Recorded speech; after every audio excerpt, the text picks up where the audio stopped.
વડાપ્રધાન Narendra Modi Somnath circuit હાઉસનું virtually ઉદ્ઘાટન કરી રહ્યા છે। સીધા જઈશું તે તરફ।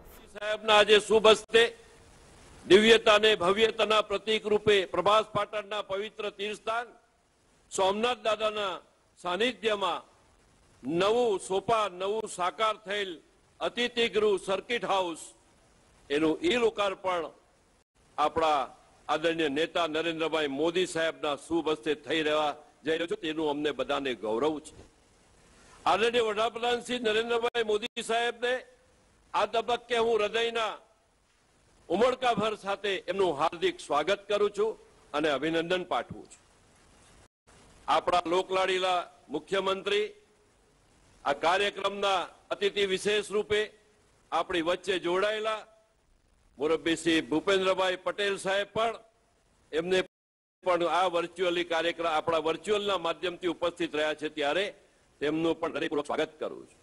નવસારીના સાંસદ અને ભારતીય જનતા પાર્ટી ગુજરાત પ્રદેશના અધ્યક્ષ આદરણીય સી.આર. પાટીલ સાહેબ પણ આપણી સાથે આજે વર્ચ્યુઅલના માધ્યમથી જોડાયા છે તેમને પણ હું સ્વાગત કરું છું અને અભિનંદન પાઠવું છું।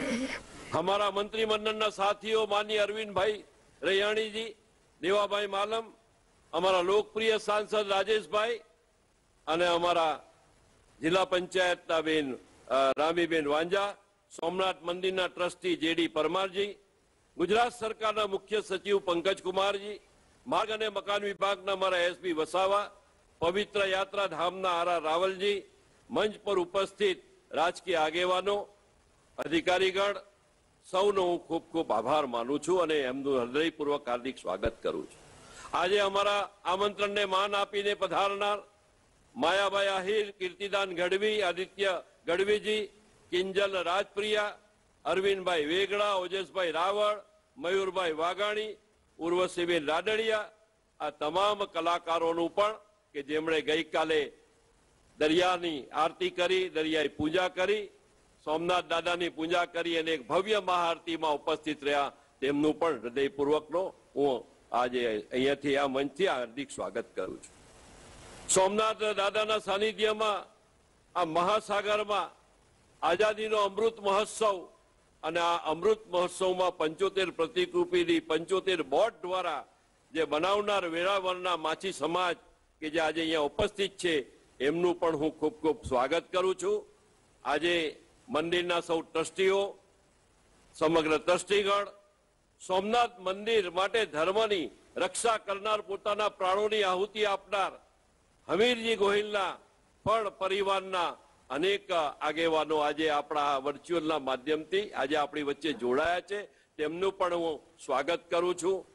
આજે આપણી સાથે લાખોની સંખ્યામાં જોડાનાર વર્ચ્યુઅલી અનેક મહાનુભાવોનું પણ આ તબક્કે ખૂબ ખૂબ હૃદયપૂર્વક હાર્દિક સ્વાગત કરું છું। ગુજરાત સરકાર દ્વારા પવિત્ર યાત્રાધામ અને પ્રવાસન આજે સમગ્ર ગુજરાતની અંદર પ્રવાસનના માધ્યમથી સર્કિટ વિકસાવવાનું અમારું કામ આદરણીય ભૂપેન્દ્રભાઈ પટેલના નેતૃત્વમાં ચાલી રહ્યું છે।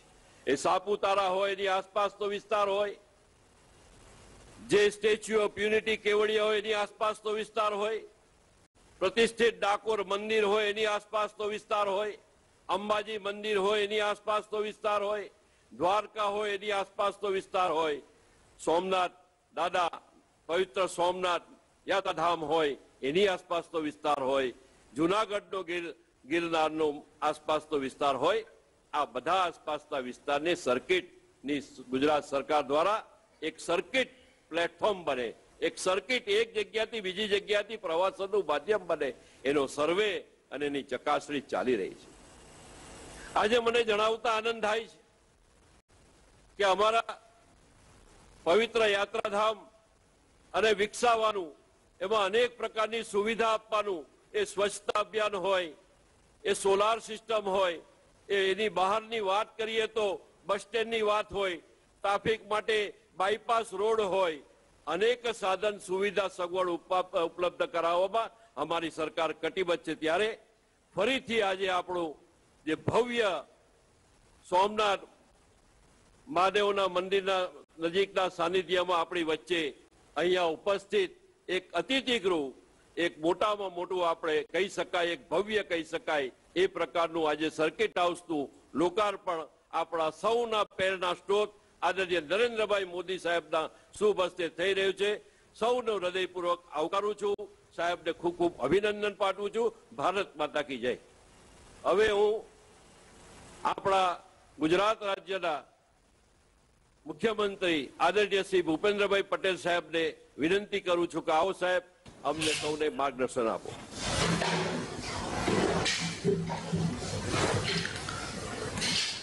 સૌને જય સોમનાથ. કરોડો હિન્દુઓના આસ્થા કેન્દ્ર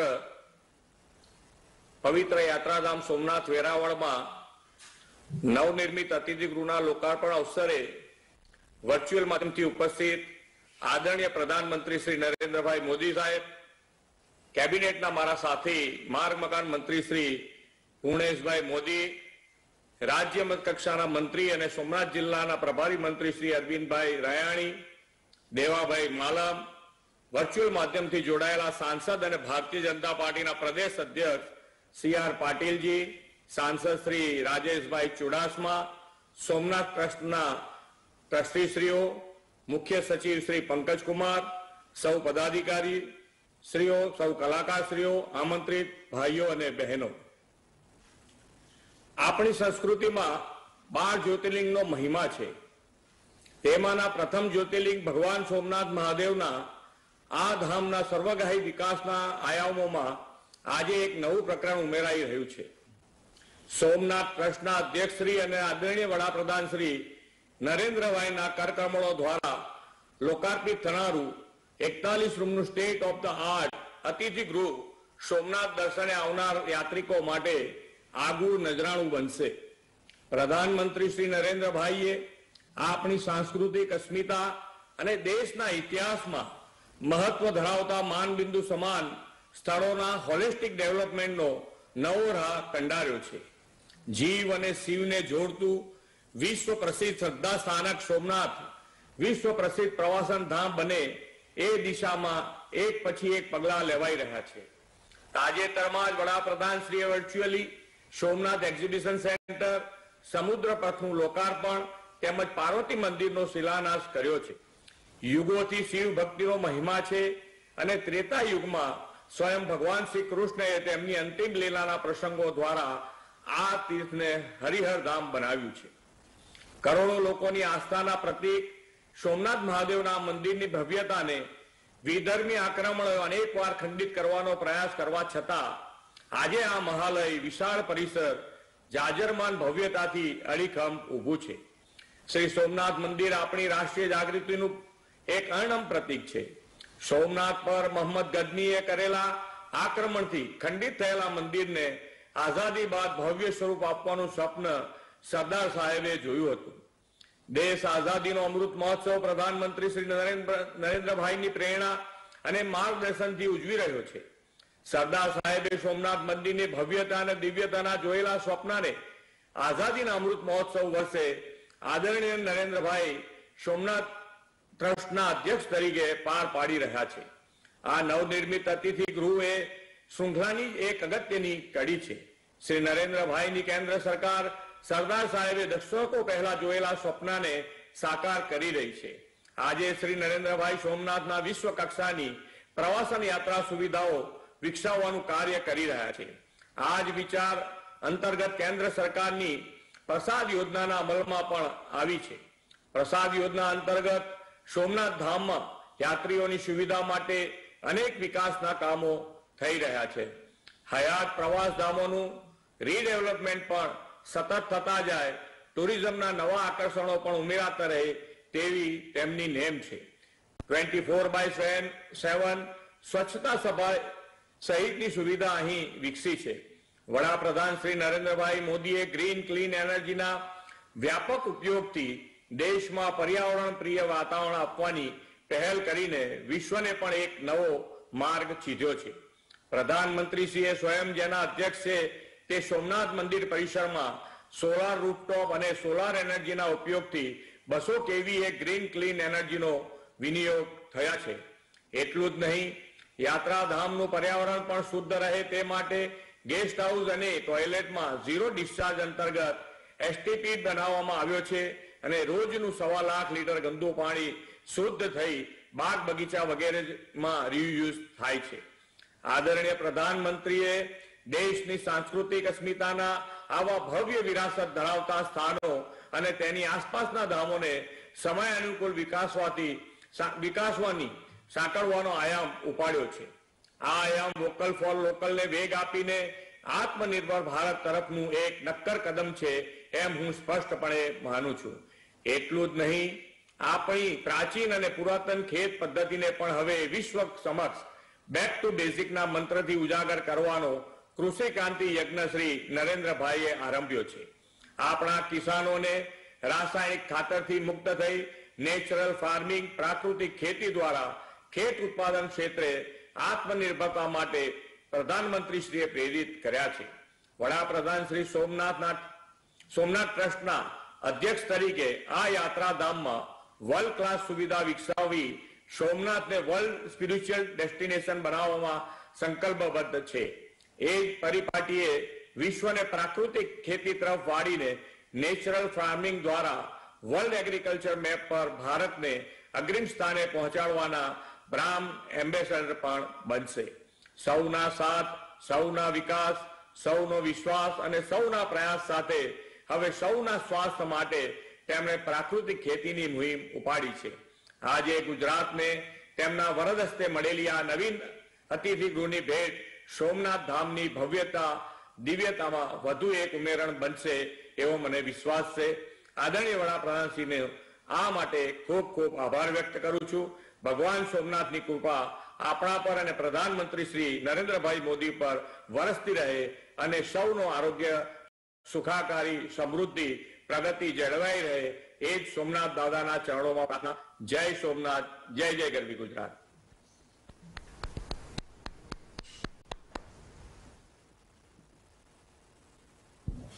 આદરણીય સૌના લોકલાડીના વડાપ્રધાન શ્રીને નરેન્દ્રભાઈ મોદી સાહેબને તકતીનું અનાવરણ કરવા તેમજ આપણું માર્ગદર્શન કરવા નિમંત્રણ આપું છું।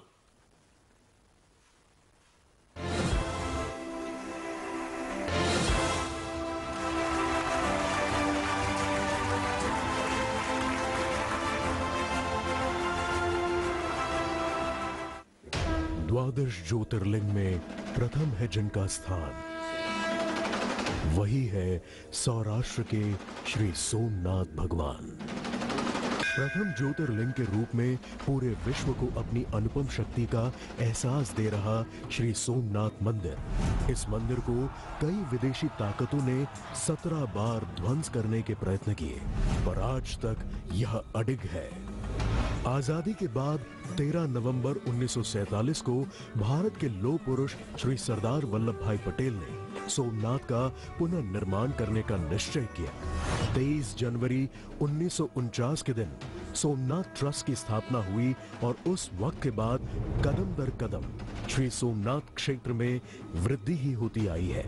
हमारे देश के यशस्वी प्रधानमंत्री श्री नरेंद्र मोदी जी ने जब से सोमनाथ मंदिर के मुख्य अध्यक्ष की भूमिका संभाली है, तब से सोमनाथ मंदिर के कार्यों को और भी गति प्राप्त हुई है। मंदिर परिसर, समुद्र दर्शन पाथवे, राम मंदिर, त्रिवेणी संगम, विशाल पार्किंग जैसे कार्यों से भगवान शिव शंकर के दर्शन को आ रहे लाखों श्रद्धालुओं को सुखद दर्शन का लाभ मिला है। बड़ी संख्या में श्रद्धालुओं के आने के कारण यहाँ नजदीक में ही अतिथि गृह की जरूरत लंबे समय से महसूस की जा रही थी। वैसे तो वर्तमान में ट्रस्ट के 3 गेस्ट हाउस कार्यरत हैं, लेकिन सरकारी गेस्ट हाउस की कमी बनी हुई थी क्योंकि मौजूदा सर्किट हाउस यहाँ से काफी दूर है। इस कमी को दूर करने का संकल्प हमारे यशस्वी प्रधानमंत्री श्री नरेंद्र मोदी जी ने लिया, जिनका मानना है कि जिस स्थल का महत्व हो उस स्थल की सुविधा भी महत्तम हो। इसी विजन का परिणाम है कि मंदिर परिसर के नजदीक ही नया और भव्य अतिथि गृह बनकर तैयार है। 15,000 स्क्वायर मीटर में फैला है, जिसका कारपेट एरिया 7,077 स्क्वायर मीटर है। इस अतिथि गृह में विविध सुविधा से सज्ज कुल 48 कमरे बनाए गए हैं। विशाल पार्किंग के साथ बनाया गया यह 4 मंजिला अतिथि गृह यात्रियों को भगवान श्री सोमनाथ के निकट रहने का अवसर प्रदान करेगा। अतिथि गृह के बाहर बनाई गई लॉन व गार्डन यहां से मंदिर एवं समंदर के साथ सूर्यास्त का नजारा दिखाएगा। साथ ही सामाजिक व सांस्कृतिक कार्यक्रम हेतु 200 लोगों की कैपेसिटी वाला विशाल हॉल यहाँ की संस्कृति लोगों तक पहुंचाता रहेगा। कॉन्फ्रेंस हॉल एवं डाइनिंग एरिया व किचन और विशाल स्टोर रूम जैसी सारी सुविधाओं से सज्ज यह अतिथि गृह यहाँ आ रहे यात्रियों की सुविधा में यजमान बनने हेतु उत्सुक है। 30 करोड़ से अधिक की लागत से बने इस नए अतिथि गृह से श्रद्धालुओं को सोमनाथ क्षेत्र में किफायती और बेहतर सुविधा मिलेगी। टूरिज्म का विकास होगा, आरामदायक स्टे एवं पुण्य दर्शन प्राप्त होंगे। यात्रा कर रहे लोगों की दुविधा हरने वालों को यात्रा जितने पुण्य प्राप्त होते हैं, ऐसे ही भगवान श्री सोमनाथ को मिलने आ रहे यात्रियों को सुविधा प्रदान कर रहे देश के यशस्वी प्रधानमंत्री श्री नरेंद्र मोदी जी के कर कमलों से आज इस अतिथि गृह का लोकार्पण हो रहा है। जय सोमनाथ।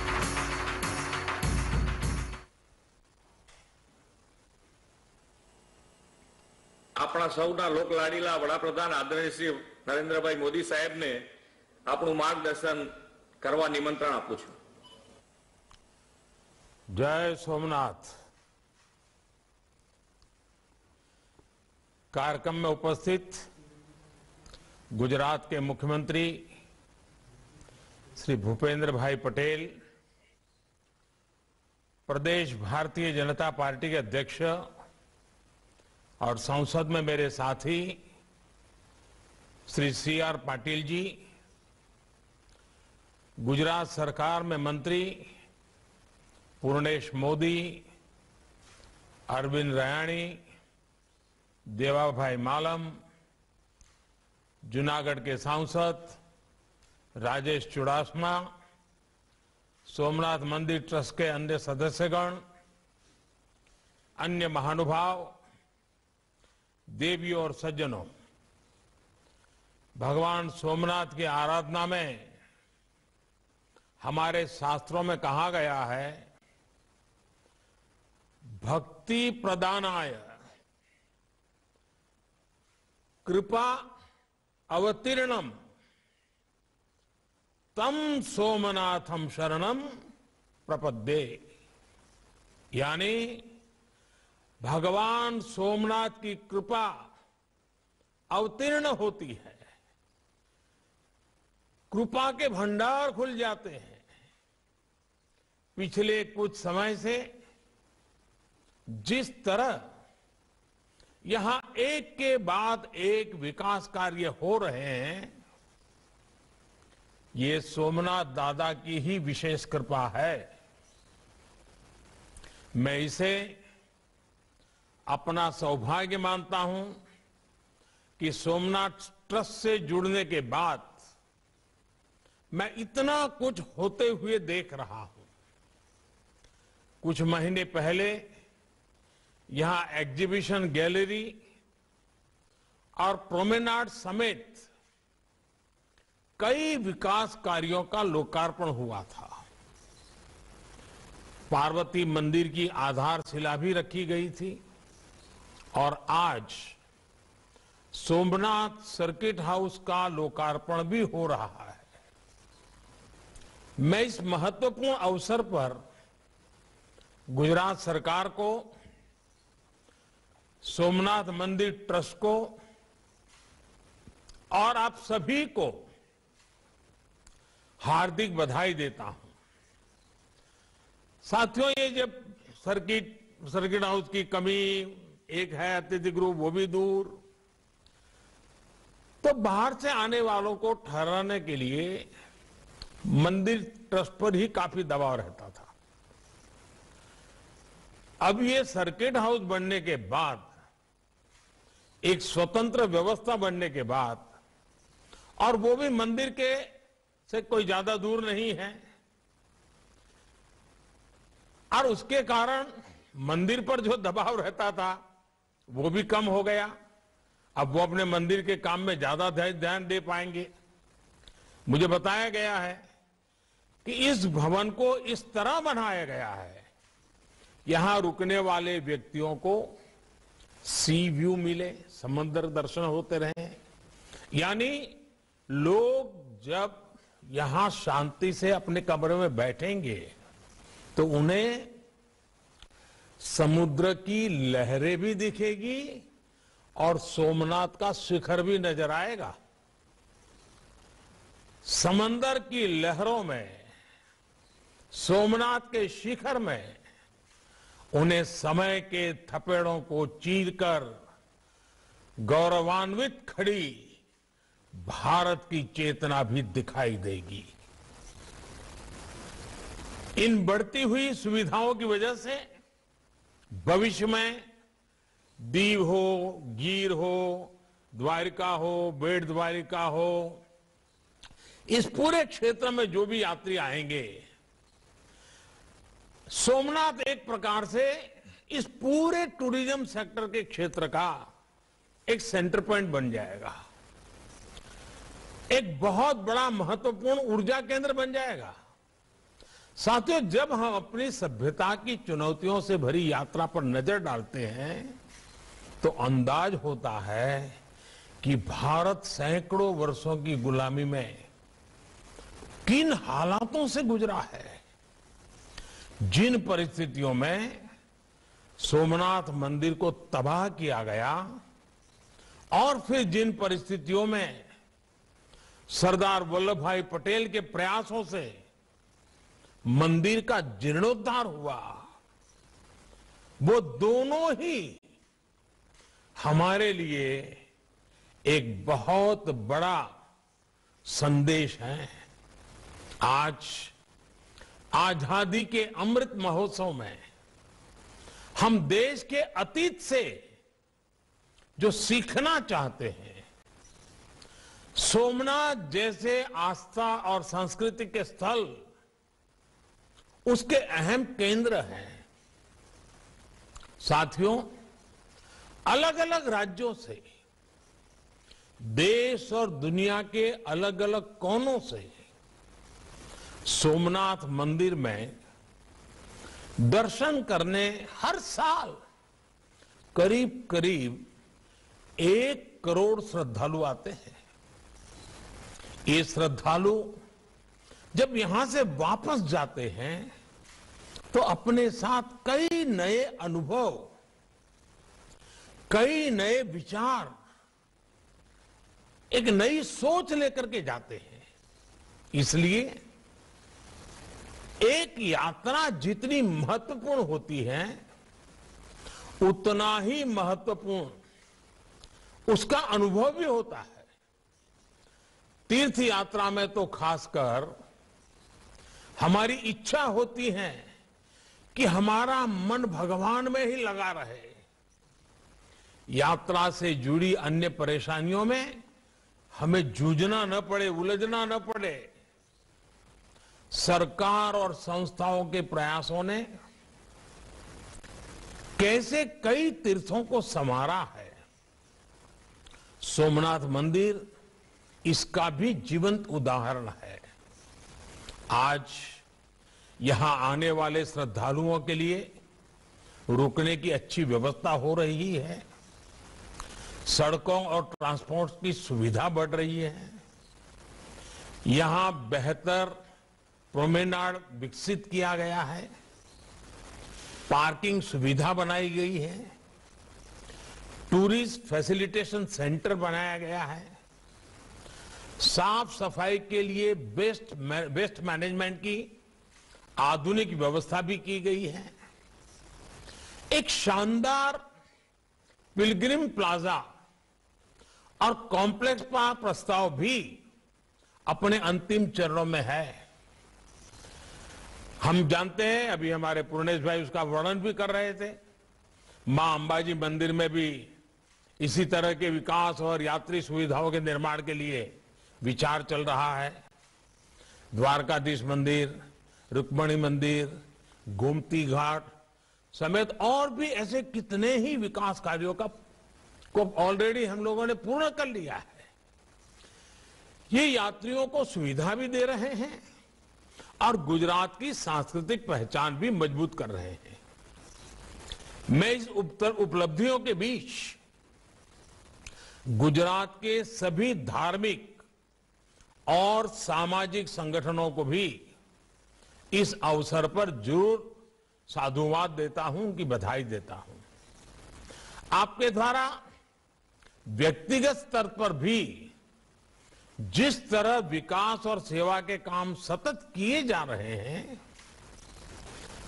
वो सब कुछ मेरी दृष्टि से तो सबका प्रयास,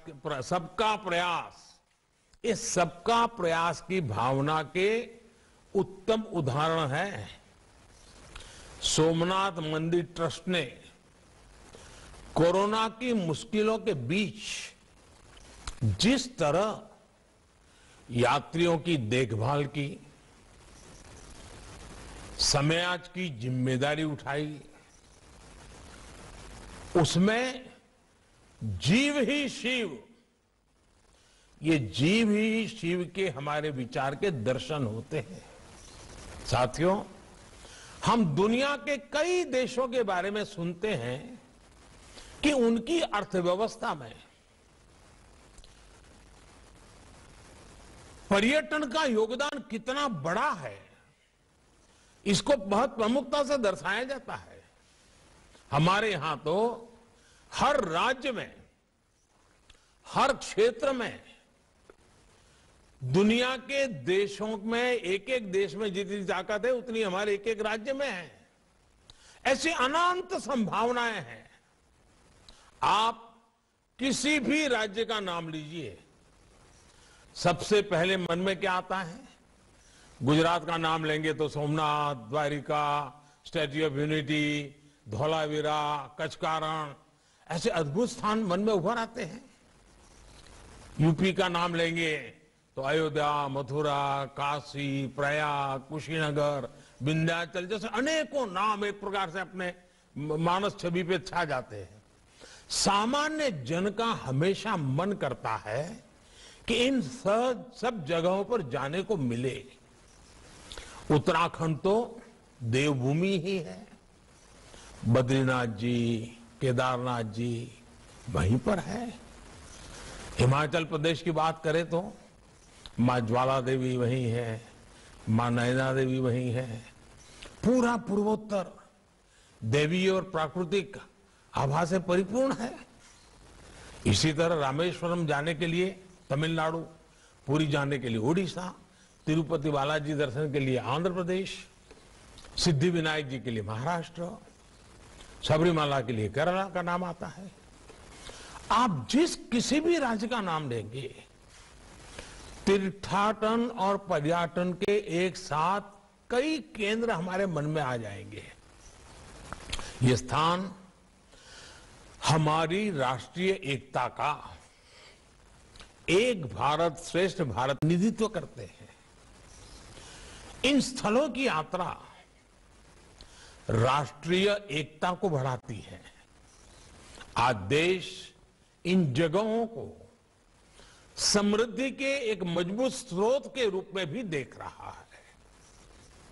इनके विकास से हम एक बड़े क्षेत्र के विकास को गति दे सकते हैं। साथियों, पिछले 7 सालों में देश ने पर्यटन की संभावनाओं को साकार करने के लिए लगातार काम किया है। पर्यटन केंद्रों का ये विकास आज केवल सरकारी योजना का हिस्सा भर नहीं है, बल्कि जन भागीदारी का एक अभियान है। देश की हेरिटेज साइट्स, हमारी सांस्कृतिक विरासतों का विकास इसका बड़ा उदाहरण है। पहले जो हेरिटेज साइट्स उपेक्षित पड़ी रहती थी, उन्हें अब सबके प्रयास से विकसित किया जा रहा है। प्राइवेट सेक्टर भी इसमें सहयोग के लिए आगे आया है। इनक्रेडिबल इंडिया और देखो अपना देश जैसे अभियान आज देश के गौरव को दुनिया के सामने रख रहे हैं, पर्यटन को बढ़ावा दे रहे हैं। स्वदेश दर्शन योजना के तहत देश में 15 थीम बेस्ड टूरिस्ट सर्किट भी विकसित किए जा रहे हैं। ये सर्किट न केवल देश के अलग अलग हिस्सों को अपने में जोड़ते हैं, आपस में जोड़ते हैं, बल्कि पर्यटन को नई पहचान देकर सुगम भी बनाते हैं।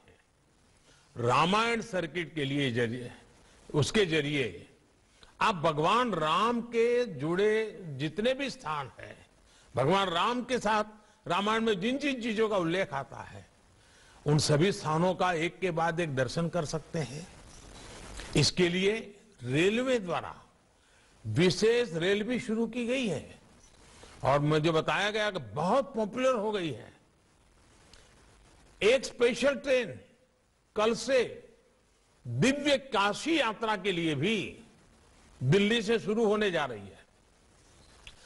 बुद्ध सर्किट देश विदेश के पर्यटकों के लिए भगवान बुद्ध के सभी स्थानों तक पहुंचना आसान बना रहे हैं।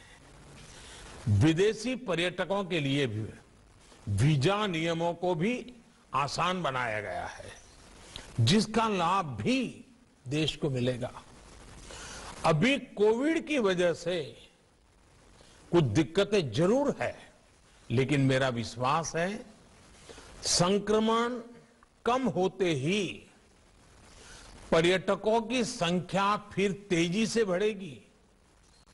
सरकार ने जो वैक्सीनेशन अभियान चलाया है, उसमें भी इस बात का विशेष ध्यान रखा है कि हमारे टूरिस्ट स्टेट्स में प्राथमिकता के आधार पर सबको वैक्सीन लगे। गोवा, उत्तराखंड जैसे राज्यों ने तो इसमें बहुत तेजी से काम किया है। साथियों, आज देश पर्यटन को समग्र रूप में होलिस्टिक वे में देख रहा है।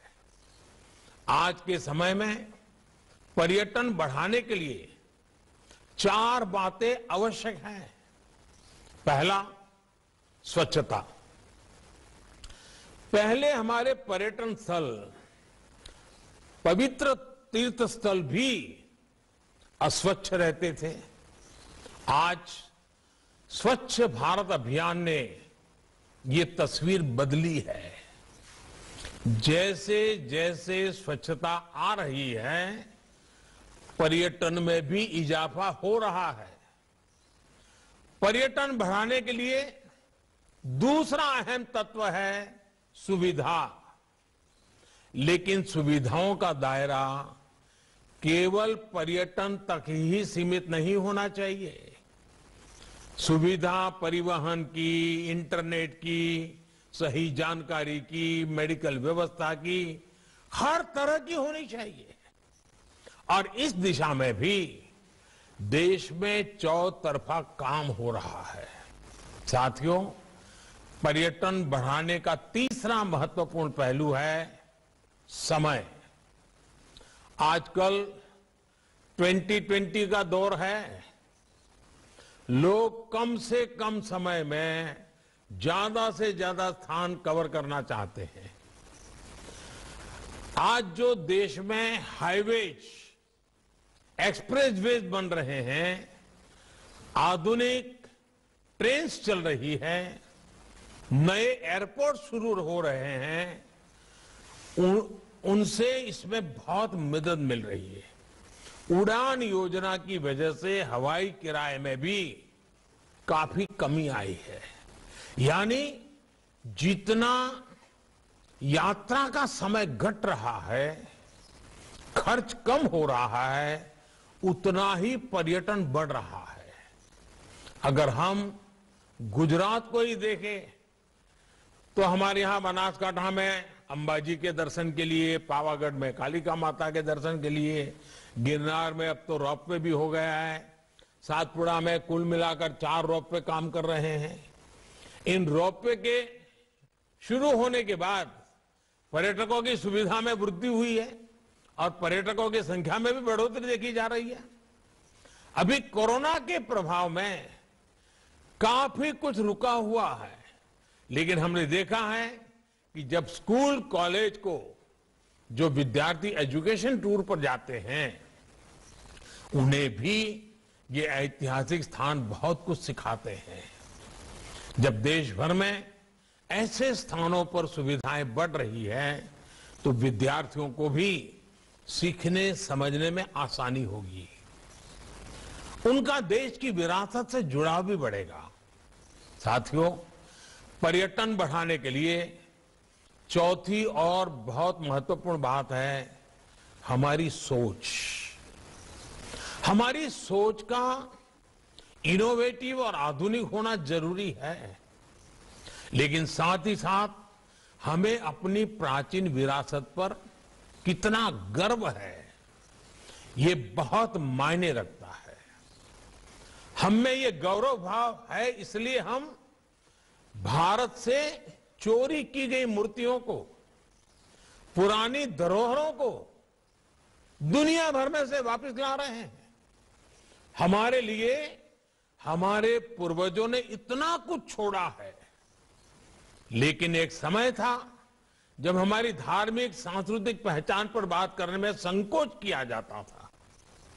आजादी के बाद दिल्ली में कुछ गिने चुने परिवारों के लिए ही नवनिर्माण हुआ, लेकिन आज देश उस संकीर्ण सोच को पीछे छोड़कर नए गौरव स्थलों का निर्माण कर रहा है, उन्हें भव्यता दे रहा है। ये हमारी ही सरकार है जिसने दिल्ली में बाबा साहब मेमोरियल का निर्माण किया। ये हमारी ही सरकार है जिसने रामेश्वरम में एपीजे अब्दुल कलाम स्मारक को बनवाया। इसी तरह नेताजी सुभाष चंद्र बोस और श्यामजी कृष्ण वर्मा जैसे महापुरुषों के साथ जुड़े हुए स्थानों को भव्यता दी गई है। हमारे आदिवासी समाज के गौरवशाली इतिहास को सामने लाने के लिए देश भर में आदिवासी म्यूजियम भी बनाए जा रहे हैं। आज केवड़िया में बनी स्टैच्यू ऑफ यूनिटी पूरे देश का गौरव है। कोरोना काल शुरू होने से पहले बहुत ही कम समय में 45 लाख से ज्यादा लोग स्टैच्यू ऑफ यूनिटी को देखने आ चुके थे। कोरोना काल के बावजूद अब तक 75 लाख से ज्यादा लोग स्टैच्यू ऑफ यूनिटी को देखने आ चुके हैं। हमारे नवनिर्मित स्थलों का यह सामर्थ्य है, यह आकर्षण है।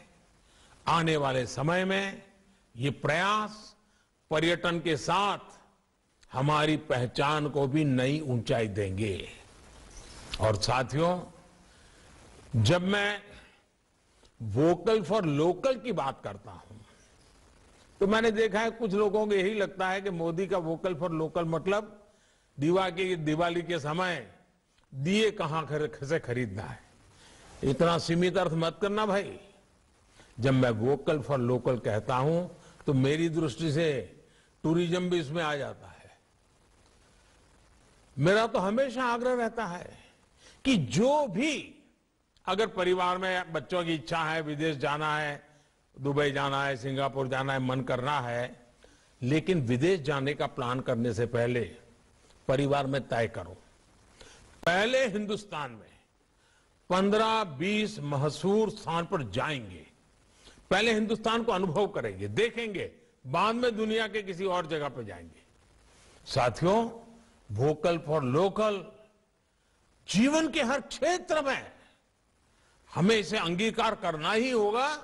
देश को समृद्ध बनाना है, देश के नौजवानों के लिए अवसर तैयार करने हैं, तो इस रास्ते पर चलना होगा। आज आजादी के अमृत महोत्सव में हम एक ऐसे भारत के लिए संकल्प ले रहे हैं जो जितना आधुनिक होगा उतना ही अपनी परंपराओं से जुड़ा होगा। हमारे तीर्थ स्थान, हमारे पर्यटन स्थल इस नए भारत में रंग भरने का काम करेंगे।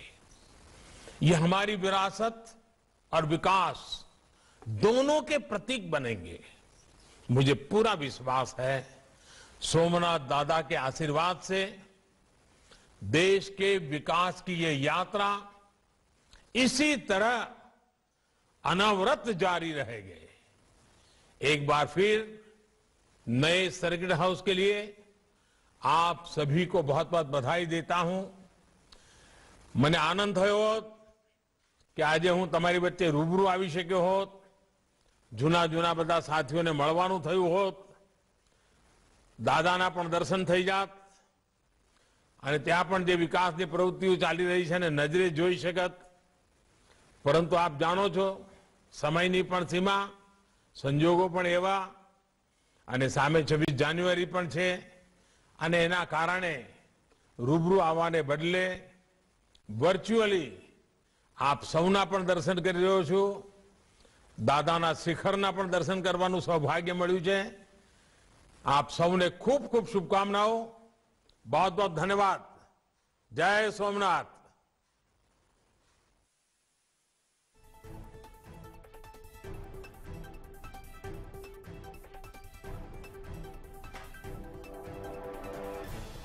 સ્વચ્છતા અભિયાનને લઈને મોદીએ જણાવ્યું કે આગળ ભાવિ દેશમાં અત્યારે જે રીતે પ્લાન ચાલી રહ્યા છે આગામી સમયમાં પણ તેને લઈને ઉમદા કાર્યો કરવામાં આવશે અને હવે જે રીતે ગીરમાં રોપવેથી લઈને પર્યટનમાં વધારો થયો છે, જે રીતે પર્યટન સ્થળોને ડેવલપ કરવામાં આવી રહ્યા છે આગામી સમયમાં તેને લઈને હજુ પણ વધારે ડેવલપમેન્ટ કરવામાં આવશે। દેશના વિકાસના કાર્યોને લઈને તમામ ધ્યાન આપવામાં આવશે, સાથે જ વિદેશ પ્રવાસ પર વધારે જોર આપવામાં આવશે। હવેના સમયમાં પર્યટન જ આપણી ઓળખ રહી છે, એટલે જે રીતે પર્યટનને લઈને ભારતમાં વિકાસ થઈ રહ્યો છે તમામ પર્યટન સ્થળોને વિકસાવવાની મોદીએ વાત કરી છે। ધાર્મિક સ્થળો પર અદ્યતન સુવિધાઓ વધારવાની વાત સાથે જ સ્વચ્છતા અભિયાનને લઈને પણ પર્યટન વધુ છે। નરેન્દ્ર મોદીએ વાત કરતા જણાવ્યું છે કે જે રીતે હવેના સમયમાં પર્યટન જ આપણી ઓળખ રહી છે, પર્યટનને લઈને જે રીતે વિકાસ કરવામાં આવ્યો છે જે ભારતની એક નવી ઓળખ બતાવી છે।